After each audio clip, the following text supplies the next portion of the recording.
कराची से मैं हूं सफदर रिजवी। नाज़रीन, यूँ तो हम अपने सरकारी इदारों पर अक्सर व बेशतर तनकीद करते रहते हैं और ज़ाहिर है कि उस तनकीद की कोई ना कोई वजह भी रहती है, लेकिन हमारे शहर कराची में एक ऐसा इदारा भी है जो हमारे लिए काबिल फ़ख्र है। जी हाँ नाज़रीन, मैं बात कर रहा हूँ जामिया कराची में कायम सिंध फॉरेंसिक DNA लैब की, जो जामिया कराची के HEJ सेंटर से मुल्हिक़ है। इस लैब की ख़ास बात यह है कि इस लैब में DNA के सैंपल के ज़रिए मुजरिमान को पकड़ा जाता है, उनको सज़ाएँ दिलवाई जाती हैं। इस लैब की एक ख़ास बात यह है कि इसने एक ऐसा केस भी हल किया है जिसके ख़िलाफ़ इंडियन मीडिया में पाकिस्तान के ख़िलाफ़ ज़हर अफ़शानी की जा रही थी और प्रोपेगेंडा किया जा रहा था, लेकिन इस इदारे की जानिब से एक कामयाब इन्वेस्टिगेशन के बाद उस केस को हल किया गया और इंडियन मीडिया की ज़बानें भी बंद हुई। जी हाँ, मैं बात कर रहा हूँ दिया बेल मर्डर केस की। सिंध के एक इलाके में अक़लियती बिरादरी से ताल्लुक़ रखने वाली भेल कम्युनिटी की एक खातून का मर्डर किया गया और उस मर्डर में एक मैजिशियन इन्वॉल्व था, जिसके खिलाफ इंडियन मीडिया में शोर मचाया जा रहा था। इस इदारे की तहक़ीक़ात के ज़रिए से असल कातिल तक पहुँचा गया और वो कातिल कौन था,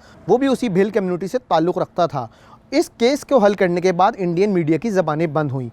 नाज़रीन, सिंध फॉरेंसिक DNA लैब की एक ख़ास बात यह भी है कि ये पाकिस्तान की वो वाहिद लैब है जिसे पाकिस्तान साइंटिफिक एक्रीडिटेशन काउंसिल की जानिब से इस इदारे को एक्रीडिटेशन दी गई है, जो खुद ISO से सर्टिफाइड है। हम इस इदारे में आपको लिए चलेंगे जहां DNA की किस तरह तहक़ीक़ की जाती है और तहक़ीक़ की बुनियाद पर असल मुजरिमान तक पहुंचा जाता है।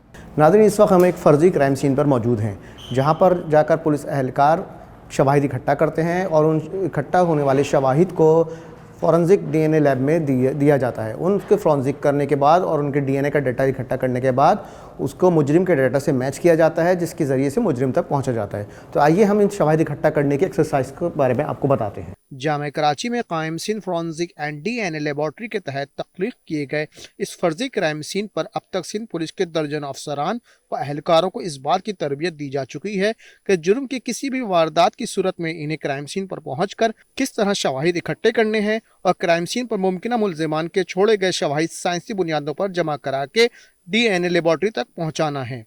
जबकि दौरान तरबियत क्राइम सीन पर शवाहिद जमा करने के सिलसिले में ख़ास आलात और बुनियादी साजो सामान के इस्तेमाल के तरीक़ाकार से भी आगाह किया गया है। Sindh forensic DNA and serology laboratory जो है, ये health department government of Sindh के ताउन से और उनकी फाइनेंशियल सपोर्ट से बेसिकली बनी थी।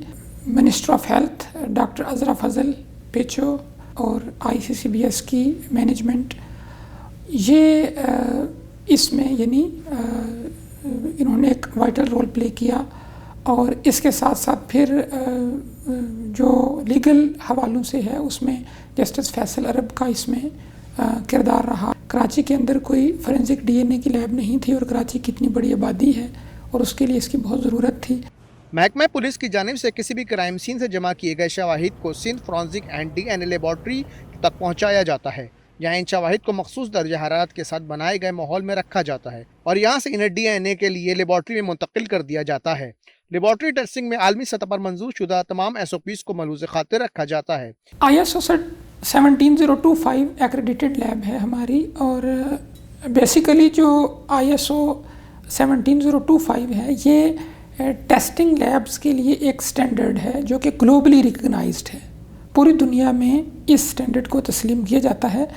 इस स्टैंडर्ड का जो बुनियादी मकसद है वो ये है कि जब आप इस स्टैंडर्ड को फॉलो करते हैं और इसकी बुनियाद पर आप थर्ड पार्टी ऑडिट्स के ज़रिए एक्रेडिटेशन हासिल करते हैं तो आपके जो रिज़ल्ट्स होते हैं वो वैलिड होते हैं। एक्रेडिटेशन मिलने के बाद फिर हर साल आपका सर्वेलेंस ऑडिट होता है। PIA का प्लेन क्रैश का जो डिज़ास्टर हुआ था उसको हमने डील किया और वो सारी बॉडीज़ जो थी वो आइडेंटिफाई हुई। नूरियाबाद वेन एक्सीडेंट जो हुआ था उसमें हमने 13 बॉडीज़ को आइडेंटिफाई किया था। विदिन 36 to 48 आवर्स हमने उनको आइडेंटिफाई कर लिया था।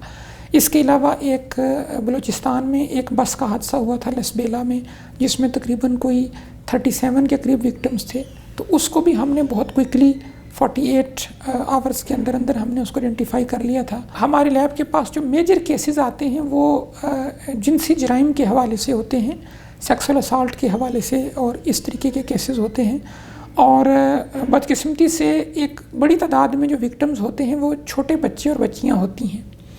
तो इस हवाले से कई सक्सेस स्टोरीज़ हैं जिसमें हमने एक बेबी माहम का केस था जिसमें हमने उसको आइडेंटिफाई किया था मुलज़िम को।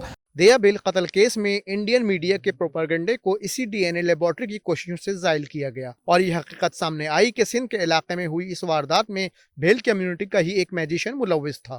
दिया भेल जो है वो एक भेल कम्युनिटी की खातून थी जिनका एक बड़ा ब्रूटल मर्डर हुआ था।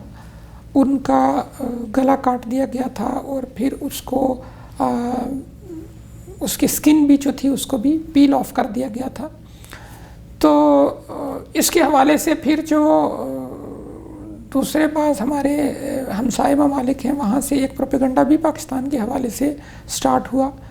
तो ये केस जब हमारे पास आया तो इसमें पुलिस की इन्वेस्टिगेशन बड़ी एफिशिएंट थी और पुलिस को ये एक इत्ला मिली कि प्रोबेबली इस बॉडी को किसी जगह पर रखा गया है और कुछ मशकूक लोग जो हैं वो वहाँ पे इसमें इन्वॉल्व हैं। तो वो जिस जगह पर शक था कि यहाँ से इस बॉडी को रखा गया, चूँकि बॉडी तो रिकवर हो गई थी, तो जिस जगह पर बीच में एक पीरियड के लिए उस बॉडी को रखा गया तो वहाँ से मट्टी पुलिस हमारे पास जब लेकर आई तो उस मट्टी में से हमें जो बाल मिले, जब हमने उनमें से प्रोफाइल की तो वो प्रोफाइल और जो बॉडी की प्रोफाइल थी वो आपस में मैच कर गई। तो इससे ये पता चला कि वाकई उस जगह पर जो पुलिस को इत्ला थी कि वहाँ पर इसकी बॉडी को रखा गया था। तो फिर पुलिस ने अपनी उस लीड को मज़ीद एक्सटेंड करते हुए फिर जो बंदा अरेस्ट किया तो वो उसी ही कम्युनिटी का एक मैजिशियन था जो अपने मैजिक के हवाले से उसने जो भी कोई सुपरस्टिशियस इस हवाले से तो उसको उसने इसके लिए इस्तेमाल किया और ये उसने ही ये काम किया था। तो इस हवाले से फिर सक्सेसफुली वो जो सस्पेक्ट था वो एप्रीहेंड भी हो गया और वो चीज़ें ख़त्म हो गई। याद रहे कि सिंध फोरेंसिक लैब पाकिस्तान की वो वाहिद डीएनए लेबोरेटरी है जिसे आलमी सतह पर मुताल्लिका इदारे की जानिब से तस्लीम किया गया है। डीएनए लेबोरेटरी का काम सिर्फ मुजरिमान को पकड़वाना ही नहीं बल्कि बेगुनाहों को सज़ाओं से बचाना भी है। इसी बुनियाद पर सिंध पुलिस की रिपोर्ट मौजूद है कि जब से जामे कराची में सिंध फोरेंसिक डीएनए लैब कायम की गई है उस वक्त से अब तक सिंध में कन्वेक्शन रेट 4% से बढ़कर 15% पे जा चुका है।